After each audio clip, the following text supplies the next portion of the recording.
Where do I even start on this show?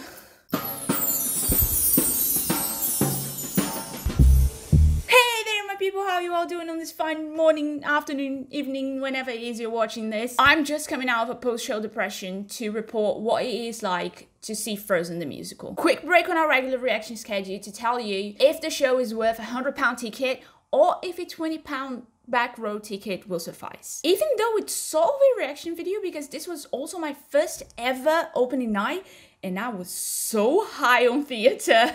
I see it so you don't have to. Joking. Just go see as much theatre as you can because...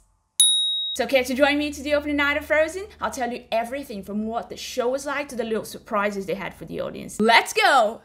Because it was a special night, my lovely friend and I decided to cosplay. It was so funny walking around London in costume. It also delayed our arrival a little bit since we had children stopping us for photos on the way, including this one girl who told us she was embarrassed to be in costume until she saw us and then she felt better, and honestly, I could die right there from the cuteness. Hey there my people, we just got to the theatre! We're not even that excited. It's been a year and a half that we've been waiting for the show. I'll be filming our experience. I'll be filming the show. I'm joking.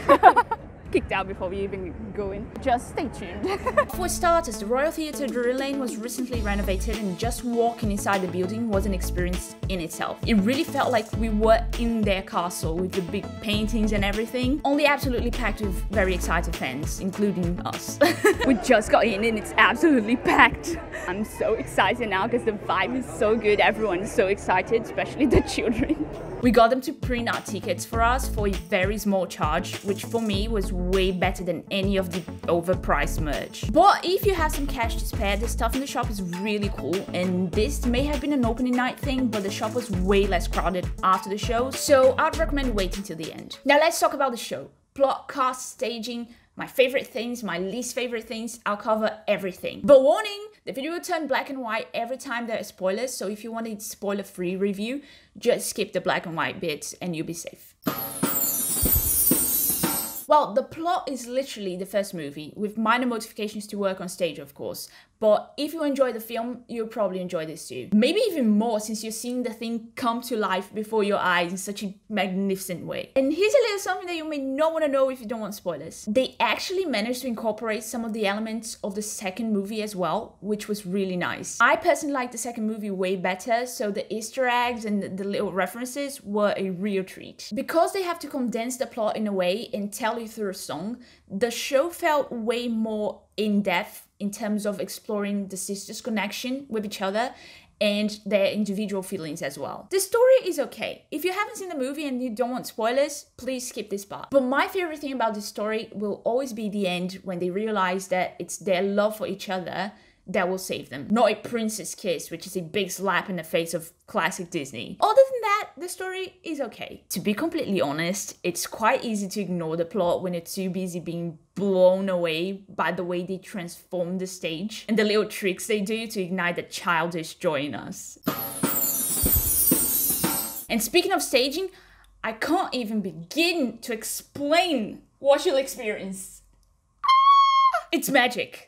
There's no other word to use. Warning, descriptions of the stage ahead. They do lots of projections and it's fantastic, especially for the magic tricks, but most of the staging is physical, it's actual props, and it's insane. It really feels like you're inside the movie. It's so visually faithful. But at the same time, they made a real effort to make it look realistic rather than an animation. They brought it to life, so both children and bigger children will be mesmerized. I hope they're paying the art department really well because they're literally carrying the show on their backs. The costumes went to the top of my list of one of the best wardrobes I've ever seen. I wish that was the dress code in life. Some people ask me about Elsa's quick dress change as well, which is one of the most iconic moments of the show. And to be completely honest, I would literally pay to see the show again just so I could take that moment in better. It goes by so fast when you see it for the first time and you're not expecting that it feels kind of like eating cotton candy. Yes, you put it in your mouth and it immediately disappears. You feel the joy for just a second and then it's gone and you're left there knowing that something really cool happened, but you didn't really have time to savor it. And we have to move on and let it go, and now I'm in a glamorous dress and get over it, and too quick. However, I wasn't too bothered after coming out of the shock of the dress change and realizing how stunning Samantha Box looked in that dress. So let's talk cast. Okay, first things first, diversity. Show 10, movie 0. I was very happy to see the diversity of the ensemble and the main characters being part of a mixed family. As someone from a mixed family myself, I always felt very bitter about the lack of representation, so that warmed my heart. Minor spoiler about how the show starts. The show starts exactly where the movie starts, with Elsa and Anna as children, and I could not stop smiling throughout the two girls' performance. That was beautiful. The ensemble is fantastic, especially when they're singing some of the Arendelle or the Mountain Folks chants. Chills every time. But what I really loved about the ensemble was how the director incorporated them into the story. I don't think I've ever seen an ensemble play so many roles before. I'll list the roles now, so minor spoilers. Sometimes they represent a moment in time, sometimes they are narrators or actual characters, or they're personifying feelings, or even representing the environment. They have the ensemble move around Anna, playing the actual snowstorm in the end. How cool is that? Super smart use of the incredible ensemble they have. 10 out of 10, 100 out of 10, 1,000 out of 10. Now let's talk about the new love of my life, Samantha Box. And don't get me wrong, the entire cast is ridiculously talented. Craig Gallivan actually made me like Olaf, somehow. Obioma Ugwala, who plays Kristoff, made the character very unique with his acting choices. But Samantha, she is Elsa. Effortlessly, she had me at the edge of my seat the whole time. Not one flaw with her choices for the character. I can't even. I get chills just thinking about it because it's literally like seeing Elsa in real life. This is ridiculous. I know I sound like a child, but it's true. I remember asking my friend what she thought of Elsa during the interval, and she was like, the moment she walked in on stage, I was like, yes, and pretty much. She embodied Elsa in a way that you can feel her anxiety and fear and isolation. I had another friend who never watched the movies and saw the show message me saying he didn't think Samantha was powerful enough for a queen, and I replied, well, that's great, because she has no idea how to be one. Elsa is full of doubts and fear and insecurity, and she hasn't had real human connections in years.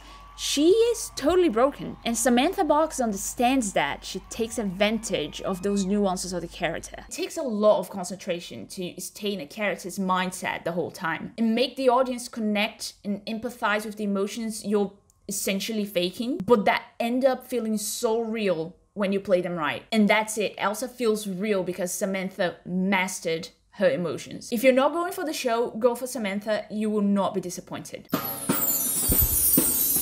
All the songs from the movie are also on the show, apart from that opening number with the men cutting eyes, if you remember how the movie starts. Then we have a few extra songs, including a Kristoff and Anna duet, an absolutely bonkers number called Hugo that you just have to see to believe, and some others that didn't impress me much. Everything the ensemble sings, Monster and Dangerous to Dream, however, I really, really loved. Minor spoilers, Monster looked so cinematic on stage, with Hans coming to hunt Elsa with his men on the background, while Elsa is on the foreground, making ice daggers rise up from stage to stop them while having an identity crisis. It's epic multitasking.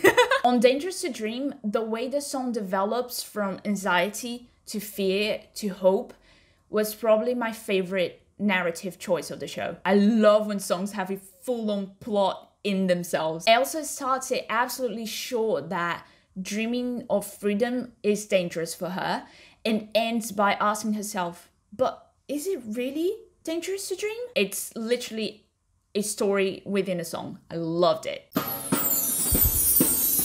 And here are a few things that stood out to me about the Frozen opening night experience. One, you're in for a proper spectacle of major proportions. We can say what we want about Disney, but never that they can't put on a show. I don't think I'll get over the magic they did with that stage anytime soon. It's jaw-dropping, unbelievable.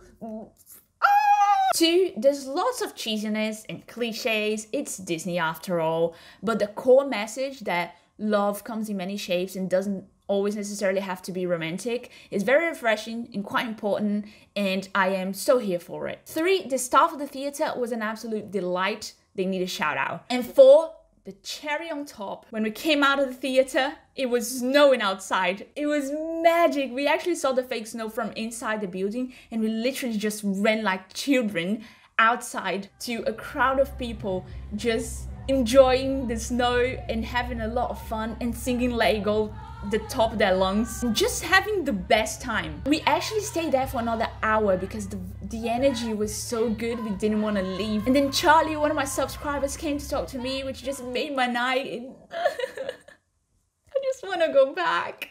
Let it go!